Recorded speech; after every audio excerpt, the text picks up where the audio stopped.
सहारा अधिकार। तस्वीरों में मैडम मंगेश पेडमकर, श्रीमती सुप्रिया वेनगनकर दिख रहे हैं। डॉक्टर चंद्रशेखर थोडुपुनूरी, श्री मंगेश चिवाटे रोगी, माँ Shrimati Sobia Hamid.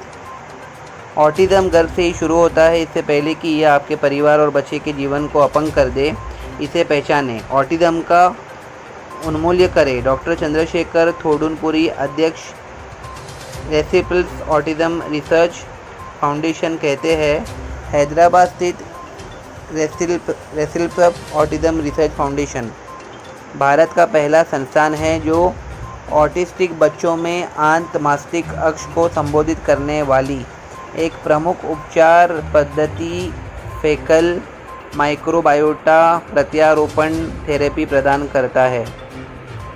रेसिपल्स autism research foundation, Shiv Sena medical help cell, Majha Susankalp अभियान और करुणा सेवा ट्रस्ट के सहयोग से 26 अप्रैल 2026 को मैसूर ऑडिटोरियम किंग सर्कल के सामने माटुंगा ईस्ट में ऑटिज़म रोगियों के लिए निःशुल्क आंत स्वास्थ्य मूल्यांकन और माइक्रोबायोम परीक्षण शिविर का आयोजन कर रहा है। एड्रेस फिर से हमारे व्यूवर्स को हम बताना चाहेंगे, जो बच्चों को ऑटिज़म है या किसी को लगता है कि ऑटिज़म के वो शिकार है, तो 26 अप्रैल 2026 और 4 दिन बचे हैं और ये मुंबई के मैसूर ऑडिटोरियम किंग सर्कल के सामने, किंग सर्कल रेलवे स्टेशन के सामने माटुंगा ईस्ट में ऑटिज़म रोगियों के लिए निःशुल्क, कोई पैसे नहीं लिए जाएंगे, बिल्कुल फ्री ऑफ कॉस्ट में पूरे टेस्ट किए जाएंगे। महाराष्ट्र के सबसे बड़े गैर सरकारी संगठन Shiv Sena medical help cell, doctor Mangesh Pedamkar समन्वयक, माझा सुसंकल्प अभियान और श्री उदय एस चंद्रना करुणा सेवा ट्रस्ट के सहयोग और समर्थन के बिना इस शिविर का आयोजन संभव नहीं हो पाता। इन सभी ट्रस्टों ने इस मिशन से हमारा साथ दिया है, जिसका उद्देश्य दुनिया से ऑटिज़म को पूरी तरह से ख़त्म करना और इतना ही नहीं, पेट संबंधी समस्याओं से जूझ रहे ऑटिज़म से पीड़ित बच्चों की मदद करना है।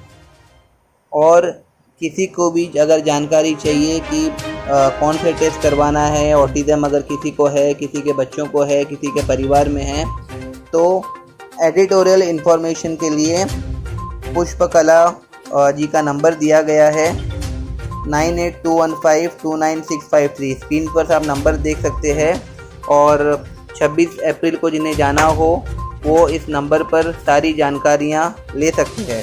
देश और दुनिया की तमाम खबरों के लिए देखते रहिए सहारा अधिकार।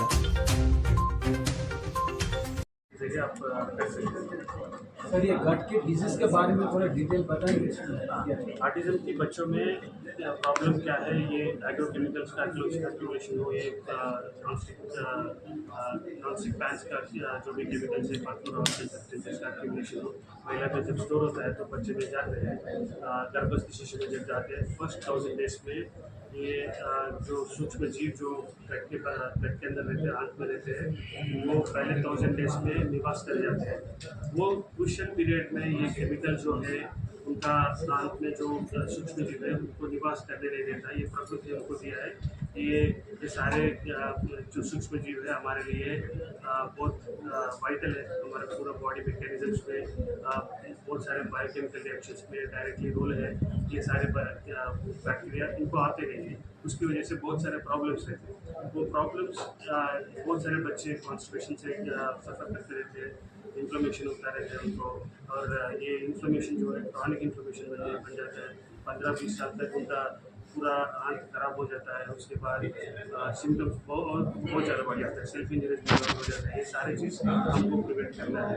उसके लिए सूक्ष्म जीव को हम स्वास्थ्य बच्चे की नल से वो इम्पॉर्टेंट बैक्टीरिया को निकाल के इनके ये अफेक्टेड बच्चों की आंत में हम ट्रांसफ़र करेंगे तो बहुत सारे इन्फॉर्मेशन कम हो सकता है और ब्रेन का केमिकल्स भी बैलेंस आता है, स्लीप का इंप्रूवमेंट होता है, उनका मूड इंप्रूवमेंट होता है, बिहेवियर्स इंप्रूवमेंट होते हैं और उनका अंडरस्टैंडिंग लेवल्स भी बढ़ जाते हैं। 30-40% का ब्रेन इंप्रूवमेंट होने का चांसेस है। सर एक मिनिट सगळ्यात महत्त्वाचं, राज्याचे संवेदनशील उपमुख्यमंत्री एकनाथजी शिंदे साहेबांना देखील या ऑटिझमग्रस्त मुलं, त्यांचे पालक आणि त्यांना उद्भवणाऱ्या समस्या या अनुषंगानं देखील त्यांना माहिती दिलेली आहे आणि सन्माननीय मुख्यमंत्री एकनाथजी शिंदे साहेबांनी राज्याचे आरोग्यमंत्री प्रकाश आंबेडकर साहेबांना देखील या संदर्भात निर्देश दिलेले आहेत. त्यानुसार उद्या सकाळी 10 वाजता सन्माननीय आरोग्यमंत्री प्रकाश आंबेडकर साहेबांची आम्ही सर्वजण डॉक्टर चंद्रशेखर सर यांच्या नेतृत्वाखाली भेट घेणार आहोत आणि महाराष्ट्र शासनाच्या माध्यमातून या ऑटिझमग्रस्त मुलांच्यासाठी एक काय पॉलिसी आणता येईल आणि या FMT उपचार पद्धतीचा अवलंब पूर्ण राज्यभरामध्ये कसं करता येईल आणि ऑटिझमग्रस्त बच्चूंना कसा दिलासा देता येईल या अनुषंगाने देखील धोरणात्मक निर्णय करण्यासाठी आम्ही पाठपुरावा करणार आहोत.